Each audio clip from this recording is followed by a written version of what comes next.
Accounting is a process to keep financial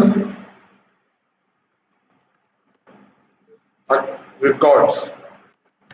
ठीक है, मतलब क्या होता है, देखिए जब फाइनेंशियल रिकॉर्ड्स का मतलब होता है जो आप अपने पास कारोबार कर रहे हो उसके अंदर जितना भी लेन देन हो रहा है, जो भी आपके पास इनकम, सोर्स ऑफ इनकम आ रही है, या जो भी आपके पास खर्चे हो रहे हैं, या जो भी आपके पास आपकी मिल्कियत है, ठीक है, जो आपके पास आपका उधार है, जो आपके पास सरमायाकारी इन्वेस्टमेंट आपने की हुई है, उन सब का आपको क्या रखना पड़ता है, हिसाब किताब रखना पड़ता है। ठीक है, मैंने यहाँ पे 5 वर्ड्स इस्तेमाल किए। सबसे पहला वर्ड कौन सा इस्तेमाल किया सर? सबसे पहला हिसाब का रेवेन्यू, ठीक है, आमदनी। ठीक है, रेवेन्यू का मतलब क्या होता है? आमदनी। एक्सपेंसेस का मतलब हमारे पास क्या होता है सर? खर्चे।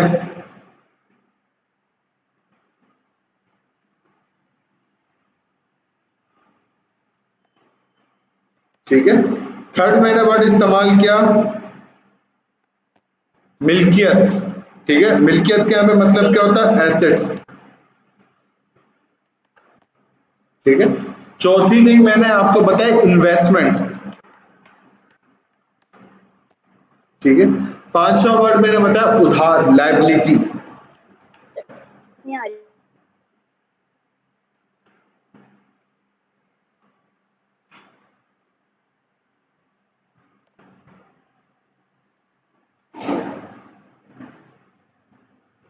सारी चीजें जिसकी बेसिस के अंदर मेरे पास या तो रेवेन्यू हो, एक्सपेंसेस आमदनी आ रही हो, कुछ खर्चे हो, मेरी जितनी भी मिल्कियत है वो, जो मैं सरमायाकारी इन्वेस्टमेंट करूं वो, जो मेरे पर उधार हो, उन सब का अगर मैं कोई हिसाब किताब अपने पास रख रहा हूं तो उसको मैं अपने पास क्या कह रहा होता हूं? अकाउंटिंग कहता हूं।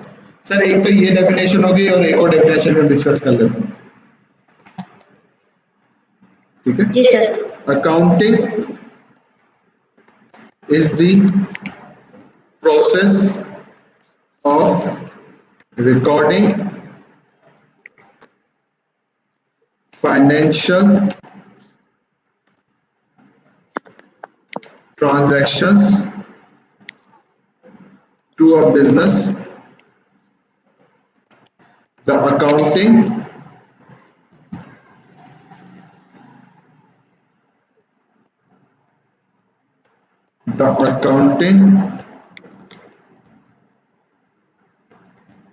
process includes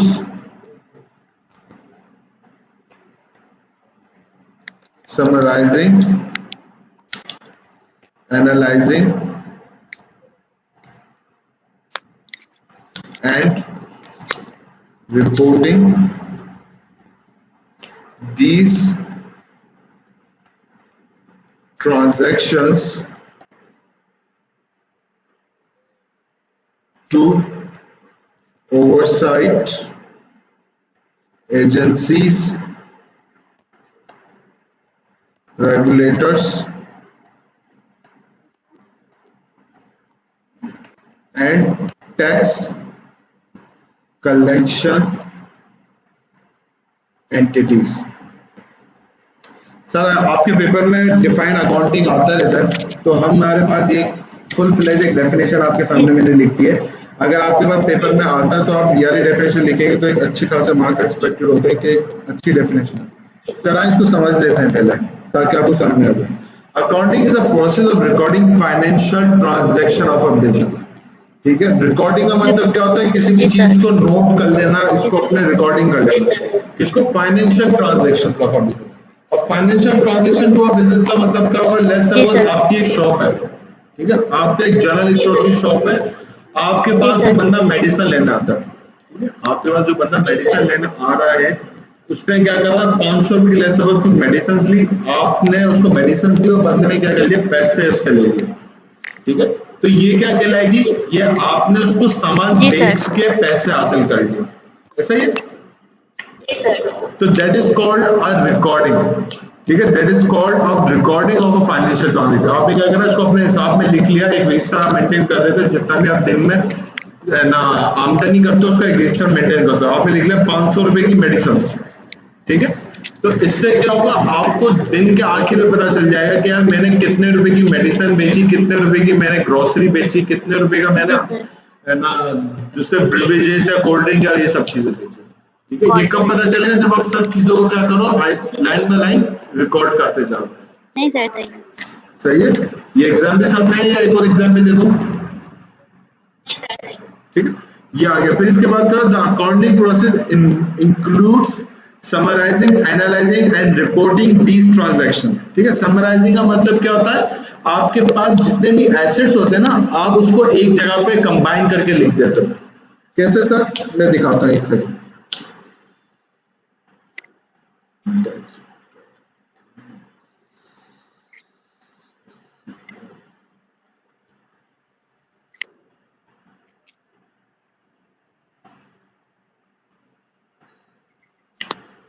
तो मैंने आपके लिए एफएस खोला है, उसके हिसाब से देखते हैं। ठीक है, आप क्या करते हो, जैसे जहाँ पे आपके पास एसेट्स अवेलेबल होते हैं ना, उन सबको क्या करते हो, एक जगह पे कंबाइन करके लिख देते हो। ये आपने क्या कर दिया, समराइजिंग कर दी। ठीक है, एनालाइजिंग का मतलब क्या होता है, उसके बारे में आप क्या करो, अपना हिसाब किताब से सोचो कि क्या एक्सपेक्टेड है। सही है सर, ये कंपनी के एफएस मैंने आपके सामने खोले हुए, दिख रहा होगा आइडिया आपको, दिख रहा है बेटा आपको? नहीं दिख रहे? एक सेकंड दीजिए, एक मिनट सर। आप दिख रहे हैं? जी सर, एक मिनट सर।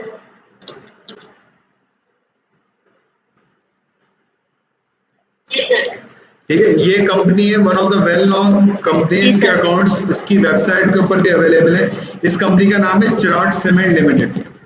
ठीक है, चिराग सीमेंट कंपनी लिमिटेड। सर इसके अकाउंट्स के अंदर अगर मैं आपको बोलता हूँ समराइजिंग, तो वो मैं आपको दिखाता हूँ।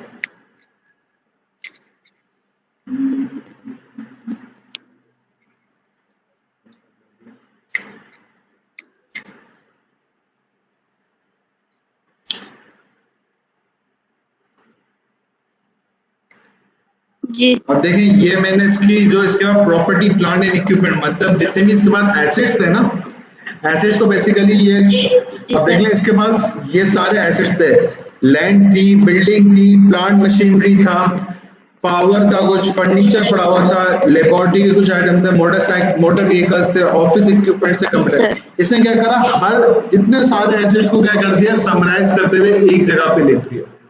जी, ठीक है, ये मतलब कहलाता है समराइजिंग ऑफ एन अकाउंट। सही।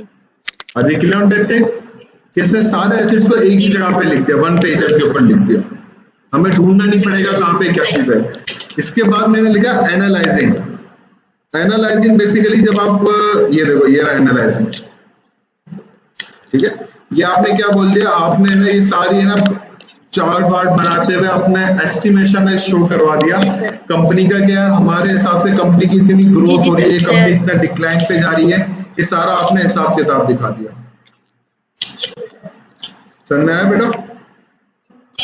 ये देखें, ये भी एक और चार्ट है जो परसेंटेज बेस के ऊपर बता रहा है कि 2014 में हम यहाँ पे थे, 15 पे यहाँ पे आ गए, 16 यहाँ पे आ गए, 17, 19 हम डिक्लाइन पे जा रहे हैं। ठीक, ये रहा चार्ट, ये देखो क्या में मेरा कर्सर है।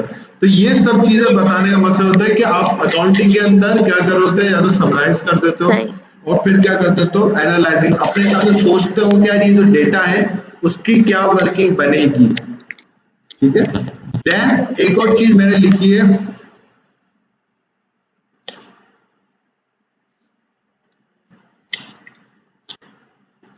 एक और चीज फाइनली क्या लिखी है, and reporting these transaction to oversight agencies, regulator and tax collection entities. जब आप क्या, ये जो अकाउंट मैंने आपको दिखाया ना, ये आपको क्या करना पड़ता है, टैक्स डिपार्टमेंट जो है टैक्स कलेक्शन डिपार्टमेंट, उन्हें जमा करवाना पड़ता है, और पाकिस्तान के मुख्तलिफ दूसरे डिपार्टमेंट्स भी हैं जो कि अकाउंट्स और को चेक और सब चीजें चेक कर रहे थे। ये जो कंपनी अकाउंट्स के अंदर जितना अपनी आमदनी दिखा रही है, जो अपने खर्चे दिखा रही है, वो सही दिखा रही है कि गलत दिखा रही है, इन सबको चेक करने के लिए कुछ बॉडीज गवर्नमेंट ने बना के रखी हुई है, वहां पे इनको जमा करवाना पड़ता है। उसकी बेसिस के ऊपर क्या करते हैं, चेक करके ये तसल्ली कर रहे होते हैं जो कंपनी अकाउंट्स बना रही है, जो इसके पास एसेट्स अवेलेबल है, वो सब सही है, सही रिकॉर्डेड, सब चीजें सही है। ठीक है, समझ आया अकाउंटिंग की डेफिनेशन आपको?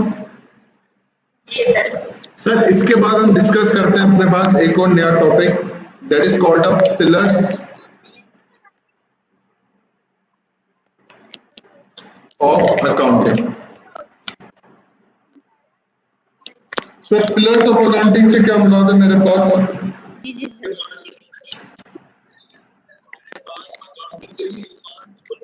सर अकाउंटिंग की बुनियाद जैसे इस्लाम की बुनियाद है, इस्लाम के 5 रुकन है, इसी तरीके से हमारे पास अकाउंटिंग के भी 5 बुनियादी रुकन है, ठीक है, जिसके नहीं सर ऊपर सही है। हमारी पूरी अकाउंटिंग डिपेंडेंट है।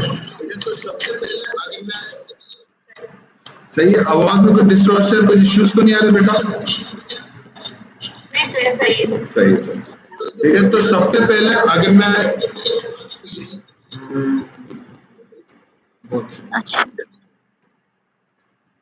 सर हमारे पास टोटल जो बुनियादी पिलर्स है ना वो यही 5 है जो अभी मैं लिखने जा रहा हूँ, जो मैं पहले भी देख लिए थे। सर इसका मतलब क्या होता दैट इज है? Called revenue, expenses, assets, investment और लायबिलिटी। जी सर। सर मैं बता रहा एक एक करके, मैंने पहले ही बताया था, अभी एक एक करके बता रहा हूं, ठीक है। रेवेन्यू का मतलब होता है आमदनी। जैसे अभी हमने मैंने आपको एक एग्जाम्पल दी थी ना कि आपके पास एक कस्टमर आया, उसमें 500 रुपए की गुड्स भेज आपने 500 रुपए की उसको मेडिसिन दी और उसने बदले में क्या करे 500 रुपए आपको दे दिए। तो अगर आपसे कोई पूछे कि आज आपने कितने रुपए की आमदनी करी, कितने रुपए की सेल करी, तो आप बताओगे यार आज लेस और इसके बाद आपने कोई भी सेल नहीं करी, तो आप क्या बताओगे मैंने पूरे दिन में कितने रुपए का सामान बेचा? 500 रुपए का सामान बेचा। ये 500 रुपए आपके पास क्या हो जाता है सर? ये 500 रुपए आपका शो कर रहा होता है रेवेन्यू, ठीक है। Earning by selling of the goods or providing services। आप या तो अर्निंग नॉर्मल 2 तरीकों से कर लो, तो या तो आप कुछ गुड्स बेच के पैसे कमा रहे हो तो, या अपने पास क्या कर रहे हो तो कुछ सर्विसेज दे के पैसे कमा रहे हो, सही है। अब जैसे कि प्लम्बर हो गया, जो इलेक्ट्रिशियन हो गया, वो क्या करता है आपके घर पे आता है, जो इसके इश्यूज होते हैं लाइट के या मशीन के, उसके इश्यूज को रिजॉल्व करता है और आपसे कुछ पैसे लेके चले जाता है, ऐसे ही बात होता है। या आप किसी दुकान पे जाते हो, कुछ सामान आप बेच रहे हो, तो आपके पास जो आमदनी आ रही है that is called a selling income, earning from the sale of goods, ठीक है। इसके बाद आता है एक्सपेंसेस, खर्चे। अब यहाँ पे जो खर्चे आते हैं ना, खर्चे का मतलब यहाँ पे हम देख रहे होते हैं all those expenses which is pertaining to our business। यहां पे हम खर्चे कौन से रिकॉर्ड करेंगे? वो सारे खर्चे जो कि हमारे बिजनेस से परटेनिंग है, ठीक है। जैसे कि इलेक्ट्रिक दुकान का इलेक्ट्रिक, जैसे एग्जांपल दे देता हूं, एग्जाम्पल रेंट ऑफ शॉप, ठीक है। शॉप रेंट हो गया आपके पास, ठीक है। शॉप का यूटिलिटी बिल, सर जो लाइट वगैरह, यूटिलिटी बिल्स पता है कौन से बिल सर? लाइट के, गैस के, पानी के जो बिल्स होते हैं उसको ना एक कंबाइंड वर्ड क्या होता है? यूटिलिटी बिल्स, ठीक है।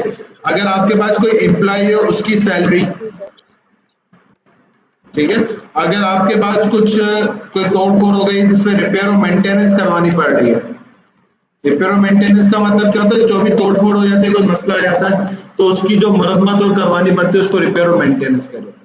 ये सारे खर्चे किससे परटेनिंग हो? बिजनेस से, कारोबार से परटेनिंग हो। अपने जाती अखराजात को यहाँ पे शामिल नहीं कर सकते आप, ठीक है। ये चीज याद रखिएगा, बहुत इंपॉर्टेंट चीज बता रहा हूं मैं। You can not add your personal expenses, like जैसे कि एग्जांपल दे दो यहाँ पे भी, जैसे कि हाउस रेंट, जिस घर में आप रहते हैं अगर आप उसका किराया भरो तो वो आपका एक्सपेंस, आप ये नहीं बोलोगे कि ये मेरे बिजनेस का खर्चा है, नहीं, ये आपका पर्सनल खर्चा है। ठीक है, घर के यूटिलिटी बिल्स आ रहे कोई, ठीक है, बच्चों की स्कूल फीस भरनी है, ये ट्यूशन फीस भरनी है, सही है। ये आपके सारे एक्सपेंसेस वो एक्सपेंसेस जो होंगे जो कि एक्सपेंस का पार्ट नहीं बनेंगे। इसको रेड हाईलाइटेड करने की वजह यही है कि ये एक्सपेंस का पार्ट नहीं बनेगा। जो ग्रीन हाईलाइटेड कर रहा हूं वो सारे आप क्या करेंगे, अपने पास एक्सपेंस का पार्ट बना सकते हैं। क्लियर है सब, समझ में आया? कुछ कंफ्यूजन हो तो पूछ लीजिएगा। देखिए ये अभी मैं बेसिक चीज बिल्कुल लेके चल रहा हूं, आगे जाके ये सारी चीजें ना आपके पेपर मतलब यही सारी चीजें आती रहेंगी। ये 5 पिलर्स के ऊपर ही पूरी अकाउंटिंग चलती रहेगी, छठी कोई चीज आपको नहीं देखने को मिलेगी। क्लियर है? चलो इसके बाद आते हैं एसेट्स। अब एसेट्स का मतलब क्या होता है? All those things which belongs to you, वो सारी चीजें जो कि आपसे मुंसलिक है, जो आपके पास आपका असासा है, ठीक है, वो हमारे पास क्या होगा, एसेट होगा। यहां पे भी कौन से एसेट्स आते हैं? Business assets. ठीक है सर, एग्जाम्पल जैसे लेट्स सपोज ऊपर वाली केस के अंदर हमने शॉप किराए की थी ना, लेट्स सपोज आपकी जो शॉप है वो आपकी है, आपने उधार के ऊपर नहीं ली है, किराए के ऊपर नहीं ली है, आपकी जाती है शॉप है, आपके नाम पे शॉप है। ठीक है, तो ये शॉप आपका असासा हो जाएगा। ठीक है, जो दुकान के अंदर आप सामान लेके आए हो, ठीक है, items for selling purpose,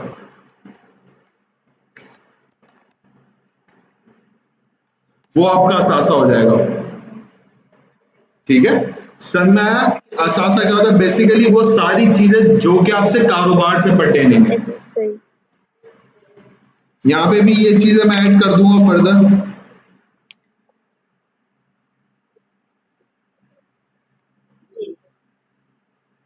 sir यहां पे क्या, you can not add your personal assets.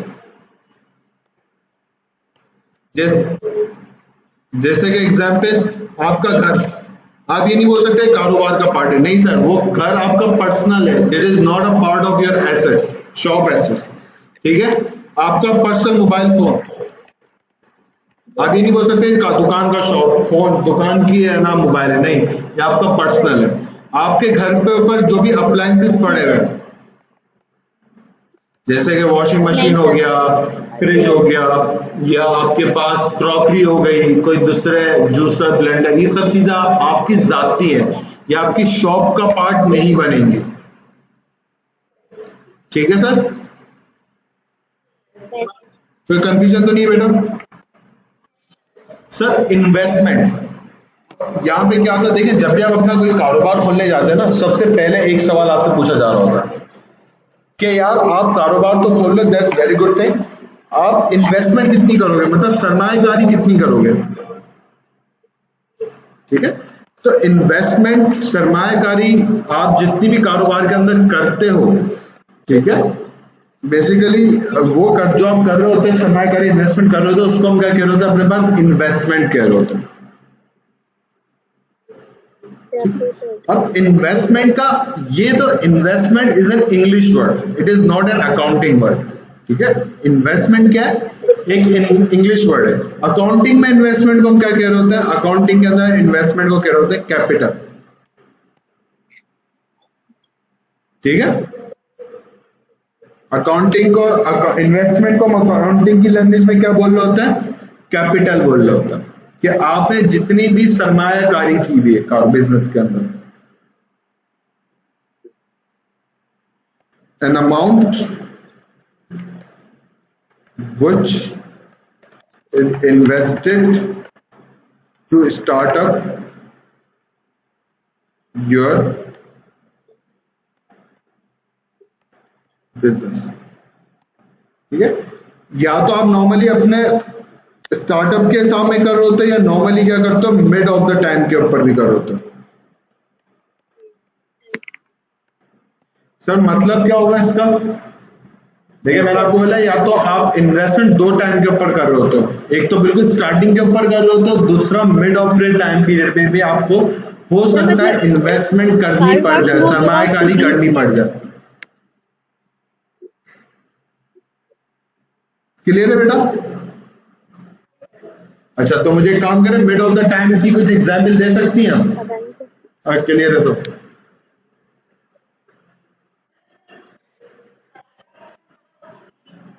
क्यों जरूरत पड़ी? जब कारोबार शुरू हो गया, पैसे मैंने डाल दिया, तो बीच में क्यों जरूरत पड़ेगी मुझे?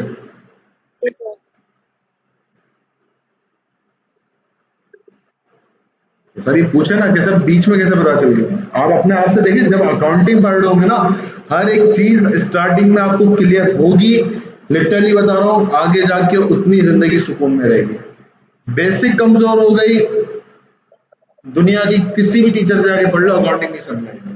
सच बता सर, देखिए मिड ऑफ द टाइम में हो सकता है आपको आपकी एक शॉप चल रही थी, माशाल्लाह से अगर आपका कारोबार बढ़ गया, ठीक है, आपका कारोबार बहुत अच्छा चल रहा है, जबरदस्त किस्म से कारोबार चल रहा है, तो आप क्या सोच सकते हो, यार एक काम करता हूँ, बराबर वाली शॉप खाली पड़ी हुई है, उसको भी खरीद कर दुकान को बड़ा कर लेता हूँ। ठीक है, आपने अपने बिजनेस को क्या कर लिया, एक्सपेंशन कर दी, बढ़ा दिया। तो जब आपको या तो एक्सपेंशन करनी होती है, या अपनी एग्जिस्टिंग ही शॉप के अंदर सामान ज्यादा लेके आना होता है। जैसे लेट्स सपोज स्टार्टिंग के अंदर आपने क्या सोचा था, सिर्फ मेडिसिन बेचूंगा, सही है। बाद में आपने देखा कि यार एक काम करता हूँ, एक फ्रीज लगा देता हूँ जिसके अंदर कोल्ड ड्रिंक, पानी, ये सब भी सेल करूँ, जूस और ये सब भी सेल करूँ। तो इसके लिए भी आपको पैसों की जरूरत पड़ेगी, 10-15 हजार रुपए की। ठीक है, तो आपने क्या करा, कारोबार चलते हुए आपने क्या कर दिया, मिड ऑफ द पीरियड के अंदर, मिड ऑफ द टाइम के अंदर आपने फर्दर इन्वेस्टमेंट कर दी।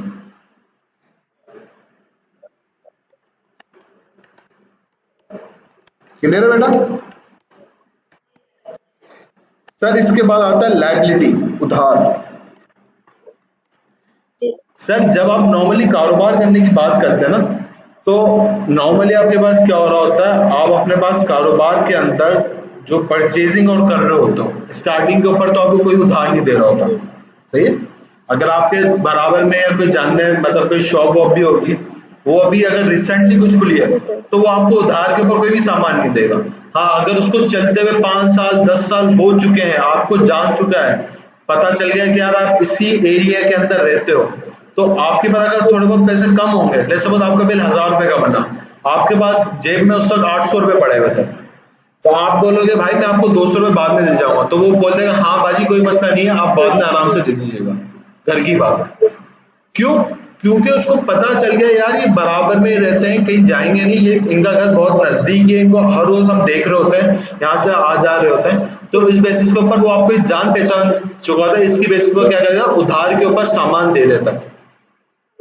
ठीक है, लायबिलिटी का मतलब क्या होता है, आपने बीइंग एन शॉपकीपर, मेरी दुकान है, मैंने बाजार से कुछ सामान उधार पे खरीद लिया है, उन्हें पैसे देने हैं। ठीक है, purchase goods on credit basis. On credit basis का मतलब क्या होता है, उधार के ऊपर कुछ सामान खरीद लिया मैंने। ठीक है, यहाँ पे मैं उर्दू लिख नहीं सकता, आपको बता इस बात रहा हूँ ताकि आप अपने पास नोट कर सकें, जब आप अपने पास आराम से नोटिंग कर लो तभी मैं आपको बता रहा हूँ, यहाँ पे आप लिख लीजिएगा लायबिलिटी का उर्दू में मतलब, ताकि आपको बाद में समझ में आ जाए। ठीक है, क्लियर है? चले सर ये हमने दूसरा टॉपिक भी डिस्कस कर लिया, आए हम इसका आगे बढ़ते हैं।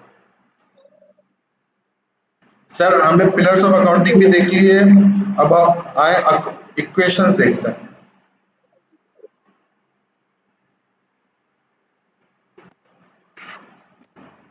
सर इक्वेशंस का मतलब क्या होता है, देखें, जब भी आप अपने पास कुछ सामान सेल करते हो, ठीक है, सेल का मतलब क्या होता है, रेवेन्यू, आमदनी जितनी भी आप अर्न कर रहे हो, मैं यहाँ पे लिख भी देता हूं,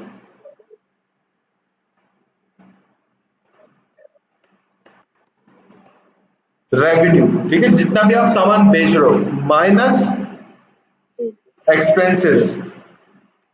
ठीक है, आपने जितने रुपए का सामान बेचा उसमें से आप माइनस किसको कर दो, खर्चों को, जी सर। तो आपके पास क्या आ जाएगा, फायदा। ठीक है, अगर आपसे कोई पूछे कि यार आपने सामान कितने रुपए का बेचा, लेट्स सपोज आप बोल रहे हैं मैंने 500 रुपए का सामान बेचा। ठीक है, एक एग्जाम्पल देता हूँ ताकि शायद समझ आए आपको। आपके पास मोबाइल फोन होगा 20। है कितने रुपए का खरीदा था, मतलब घर में से किसी ने खरीदा हो तो कितने रुपए का खरीदा था, सॉरी 20 का, 20,000 का मैंने पकड़ लिया मोबाइल, सही है। 20,000 रुपए का आपने मोबाइल खरीदा। लेट्स सपोज मैं आपको बोलता हूँ कि यार आप एक काम करें, वो मोबाइल मुझे बेच दें। ठीक है, आप बोलेंगे सर कितने रुपए का, मैं बोल रहा हूँ 25,000 रुपए आप मुझसे ले लें। 500 रुपीज। सही है, आपने खर्चा कितने रुपए का किया था, 20,000 रुपए का, जी सर। और मैं आपसे वही सामान खरीद कितने रुपए का रहा हूँ, 25,000 रुपए का, तो आपको फायदा कितने रुपए का हो रहा है, सॉरी 500, 5,000। मैं दोबारा बोल रहा हूँ 25,000 रुपए का, 25,000 रुपीज का मैंने आपसे खरीदा, आपने वो मोबाइल कितने रुपए का खरीदा था, 20,000 रुपए का, तो आपको फायदा कितने रुपए का हुआ, सर आपने 25,000 का लिया था। 5,500 में से 5,000।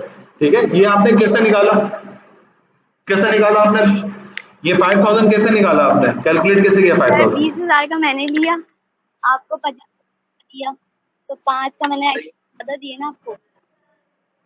हाँ सही है। आपने 5,000 कैसे बताया मुझे, मतलब आपने कुछ प्लस माइनस किया होगा ना, जी जी सर। कैसे किया मुझे बताया। जी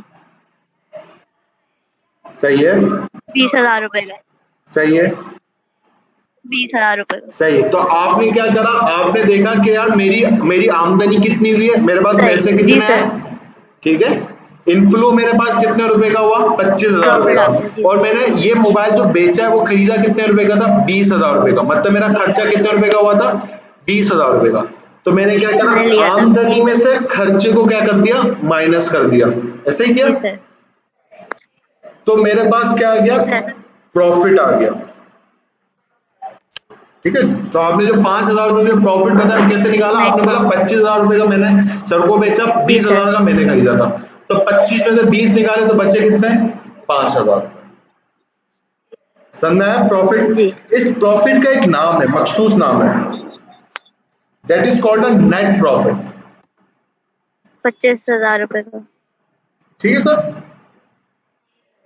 25 सर एक तो एग्जाम्पल हमने आपके साथ साथ अभी आपके आगे डिस्कस करी, उसी को यहाँ पे कॉपी भी कर देता हूँ। 20,000।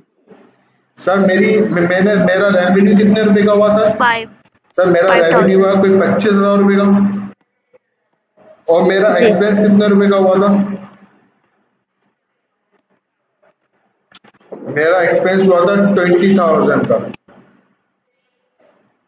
तो मेरे फायदा कितने रुपए का हुआ सर, प्रॉफिट कितने रुपए का हुआ, प्रॉफिट के आगे मैंने लगा दिया क्वेश्चन मार्क। सही। इसको एक पैटर्न के ऊपर सॉल्व करेंगे। प्रॉफिट, नेट प्रॉफिट कैसे करेंगे, हम बोलेंगे सॉल्यूशन, सॉल्यूशन करते वक्त हम क्या कर रहे हैं अपने पास, हम बोलेंगे भाई 25,000 रुपए सेल्स माइनस एक्सपेंसेस, ये इक्वेशन में लिखूंगा, एक्सपेंसेस बराबर किसके हो जाएंगे, प्रॉफिट के, नेट प्रॉफिट के। प्रॉफिट। जी सर। तो सेल मेरे कितने रुपए की करिए, 25,000 रुपए की, प्रॉफिट हुआ, माइनस कर दो इसमें से 20,000 रुपए। ठीक है, तो बदले में मेरे पास क्या आ जाएगा, कुछ आ जाएगा, जो बचेगा वो कहलाएगा नेट प्रॉफिट। ठीक, तो मैंने इसमें से माइनस किया तो मुझे पता चल गया मेरा कोई 5,000 रुपए का क्या हुआ है, प्रॉफिट। जी सर। नहीं सर, समझ आ गया।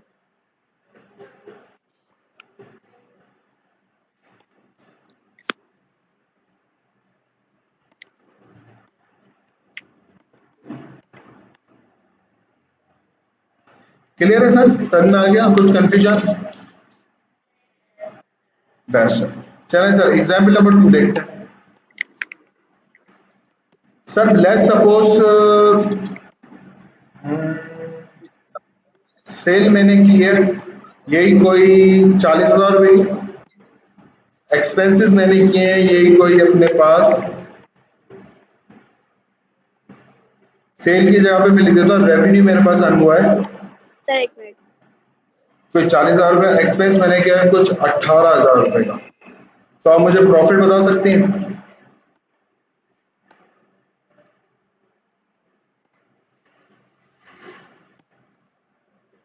जी प्रॉफिट बता सकते हैं आप मुझे? Take your time. सर 20% हुआ है, 20% हुआ है।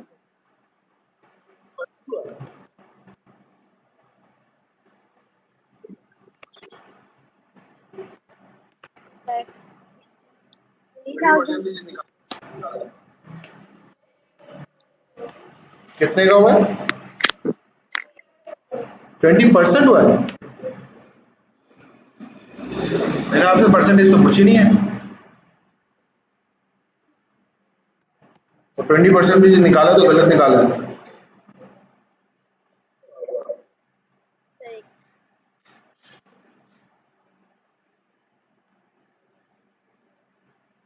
सर 38,200।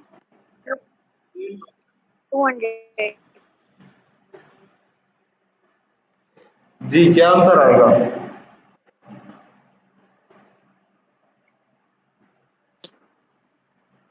जी सर। 38,000, 38,200। मेरे ख्याल से आप देखिए आपने 1800 लिखा हुआ, देखो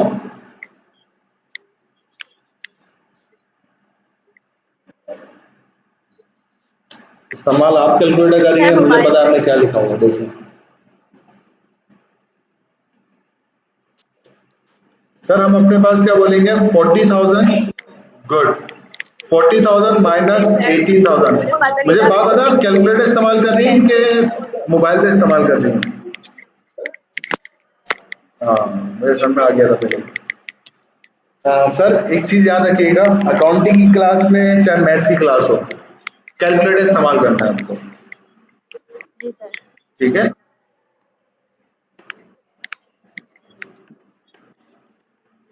ठीक है सर, जी सर।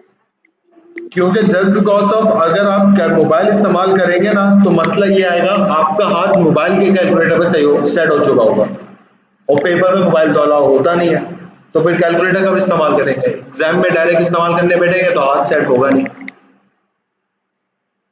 ठीक है? तो इसमें नॉर्मली बच्चों को ये इशू फेस करना पड़ता है। अभी मेरे पास कोई प्रीवियस में बी फर्स्ट क्लास से पेपर दिए नहीं है, वरना मैं उनका एक्सपीरियंस आपके साथ शेयर करवाता लाजमी।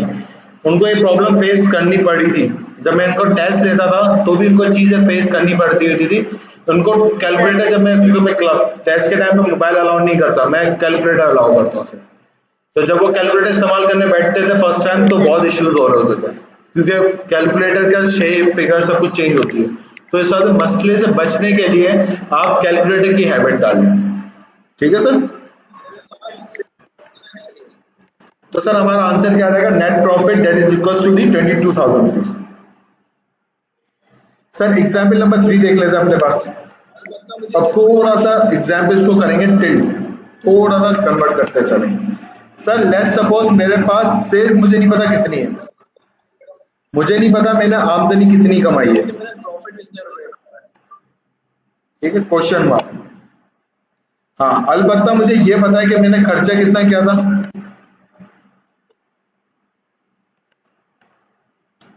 खर्चा मैंने कुछ किया 70,000 रुपए का, और साथ ही साथ मुझे ये भी पता है कि मैंने प्रॉफिट कितने रुपए का कमाया।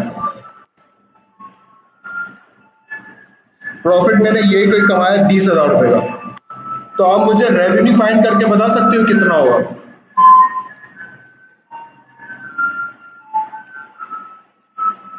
जी सर। आराम से इसको कॉपी पे नोट डाउन करो और कोशिश करो।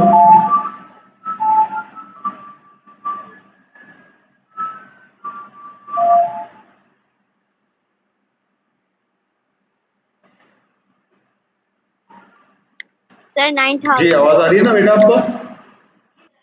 बस सही, आप उसको नोट कॉपी कोशिश जी करो सर। फिर बताओ मुझे।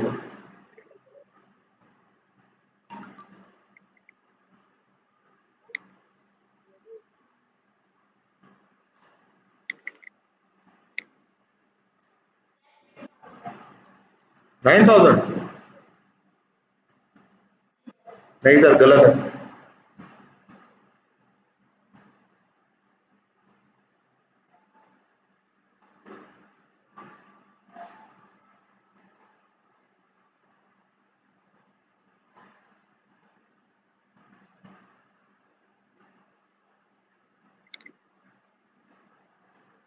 नहीं सर, समझ में आ रहा, नहीं हो रहा।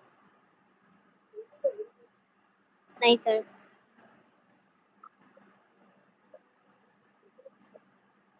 सर 9,000 में से 70,000 को माइनस किया तो 20,000 आ रहा है।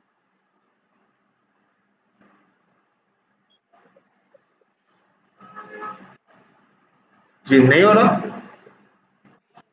आसान है सर। आपने 9,000 कैसे निकाले बताते हो? जी सर।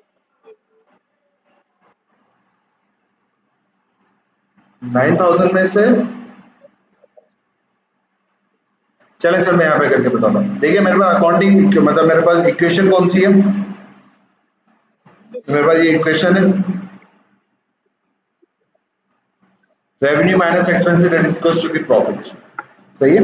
अब मैं अपने पास क्या करता हूँ सर, मेरे पास रेवेन्यू तो पता नहीं है, तो मैं रेवेन्यू पता नहीं है तो मैं इसके आगे क्या लिख देता हूँ, एक्स लिख देता हूँ। सही है। जी कुछ नहीं सर। बताया तो मैंने यहाँ पे क्या लिख दिया, एक्स माइनस एक्सपेंसेस कितने थे, 70,000 रुपए, that is equals to the profit.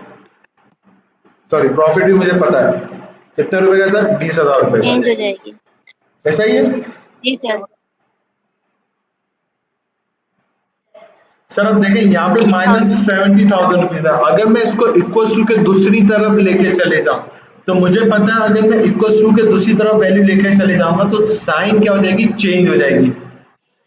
ऐसा ही है। तो मैं क्या बोलूंगा, X that is equals to the 90,000। 20,000, और यहाँ माइनस का था, यहाँ पे क्या कर दूंगा, प्लस का कर दूंगा 70,000। जी सर। सही है। तो मेरे पास क्या हो जाएगा, X that is equals to the 90,000, और 9,000 बोली थी, इस बात में मैंने आंसर गलत बोला था।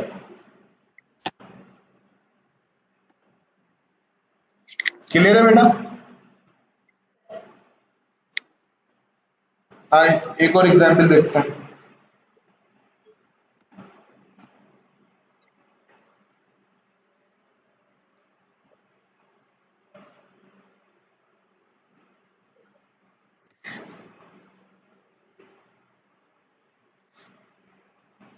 Example number 4। रेवेन्यू इस बार मुझे पता है तकरीबन यही कोई मेरा 85,000 रुपीज का रेवेन्यू है। एक्सपेंस नहीं पता क्या होगा मेरा। हाँ अलबत्ता मुझे ये जरूर पता है कि मैंने जो फायदा कमाया ये तकरीबन मैंने 25,000 रुपए का मैंने कोई फायदा कमाया। तो मुझे एक्सपेंस निकाल के बता दो कितना होगा, आराम से, टेक योर टाइम।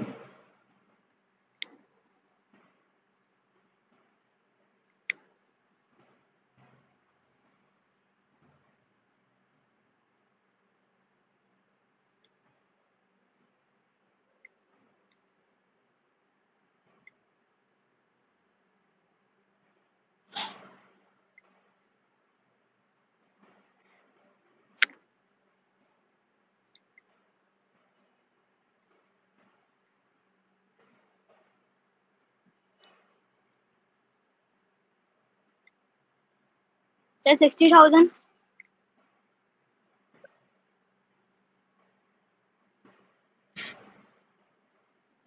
6,000। 6,000।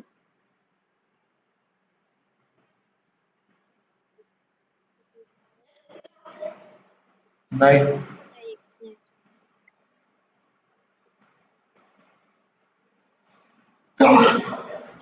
सॉरी, जी बोले। सर मैंने ना नहीं सर। रेवेन्यू को माइनस किया प्रॉफिट से।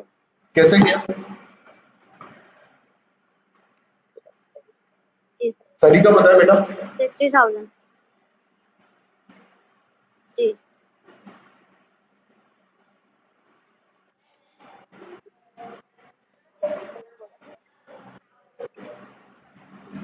रेवेन्यू को माइनस किया प्रॉफिट से, तो आंसर क्या है? जी सर। 60,000 सही है।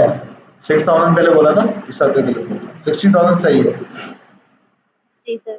ठीक है, अब इसमें देखा आपने माइनस किया ना, तो एक थोड़ा सा आप देखेंगे ना माइनस का 60,000 आ रहा होगा, जी सर। सही है। तो माइनस का 60,000 की क्या वजह वो भी आगे देख लेना। अब देख लें आपके पास आ रहा होगा कोई, आपने ऐसा किया होगा 85,000 माइनस एक्सपेंसेस, एक्सपेंसेस का आगे मैं एक्स लिख देता हूँ, that is equal to the profit, that is equal to the 25,000। जी सर। सही है, तो बचेगा क्या? यहाँ पे मेरा प्लस का 85,000 है, वहां पे लेके चले जाऊंगा तो माइनस का 85,000 हो जाएगा। तो मैं अपने पास क्या बोलूंगा, माइनस का x that is equal to the 25,000 minus का 85,000। सही है, तो मेरे पास क्या आ जाएगा सर, मैं बोलूंगा माइनस का x that is equal to the minus का 60,000। अब देखिए माइनस का x है, माइनस का है, तो हम माइनस माइनस को क्या कर देंगे, कैंसिल कर देंगे, तो x is equal to the 60,000। ठीक है, एक तो ये तरीका है इसका कि हम माइनस माइनस को कैंसिल कर दें। इसका एक और तरीका भी है, मैं वो भी बता देता हूं। सर दूसरा वे इसका क्या है? सर दूसरा वे इसका यहाँ पे मैं लिख देता हूँ सेकंड वे। देखें अब आप क्या कर रहे हैं, आप अपने पास, हमारे पास क्या आ रहा है 85,000 माइनस का x that is equal to the 25,000। आप माइनस का x है ना, माइनस का x को उधर शिफ्ट कर दें और 25,000 को इधर लेके आ जाए। ठीक है, मैंने क्या बोला, 85,000 वहां पे प्लस का 25,000 था, यहाँ पे आके किसका हो जाएगा, माइनस का 25,000 हो जाएगा। और यहाँ पे माइनस का x था, इक्वल टू उस तरफ चले जाएगा तो किसका हो जाएगा, प्लस का x हो जाएगा। तो हमारे पास क्या बचेगा, 60,000 पॉजिटिव डायरेक्ट, कोई कंफ्यूजन होगी नहीं। क्लियर है? जी सर। ठीक है। कोई कंफ्यूजन तो नहीं बेटा? जी सही सर। अच्छा, एक हमने अकाउंटिंग इक्वेशन देख ली, इंशाल्लाह नेक्स्ट क्लास के अंदर हम दूसरी अकाउंटिंग इक्वेशन देखना स्टार्ट करेंगे। पेपर के अंदर जो मोस्टली अकाउंटिंग इक्वेशन आती है, वो जो हम दूसरी स्टार्ट करेंगे इंशाल्लाह नेक्स्ट क्लास के अंदर, वो आपसे ज्यादातर पूछता है। ठीक है, सर मैं एक और चीज का ख्याल रखेंगे, टाइमिंग्स आपको पता है अपनी क्लास की, टाइम और 15 लिखे में डेज तो भी मैं पता उसका इंतजार कर रही है। तो होती हूँ। कोशिश 7:15 करके तो आप अगर ऑनलाइन, मतलब जैसे कि ऑनलाइन पहले हो जाएगा, अगर मैं 2-4 मिनट लेट भी आ नहीं जाऊँ सर, तो वो आप 7:15 लिखे होल्डिंग के मेरे ऊपर अटेंड हो जाएंगे। जैसे ही मैं ज्वाइन करूंगा मेरे को, सॉरी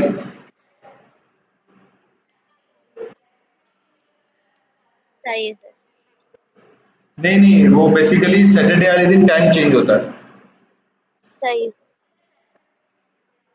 अच्छा चले, मैं काम कर लेता हूँ, मैं आपके साथ अभी हाथ नहीं के हाथ दिए ना इस नहीं सर। मीटिंग के एंड पे, मतलब इसी टेबल के नीचे ना सर मैं टाइम टेबल भी लिख देता हूँ बारिश हो साथ ही गई थी तो साथ, गई नहीं, तो ताकि आपको कंफ्यूजन ना हो। बाकी सर सलमान अली क्लास का टाइमिंग वही रहेगा, मेरी टाइमिंग चेंज हो रही है। अच्छा सर ने आपको बताया कि मेरी क्लास टाइमिंग चेंज हो रही है आज से, मतलब जी जी जी कमिंग वीक से? सर ने आपको कम्युनिकेट सही किया? नहीं किया? जी सर। चले मैं सर से बात कर। नहीं नहीं नहीं नहीं नहीं सर। सही। अच्छा।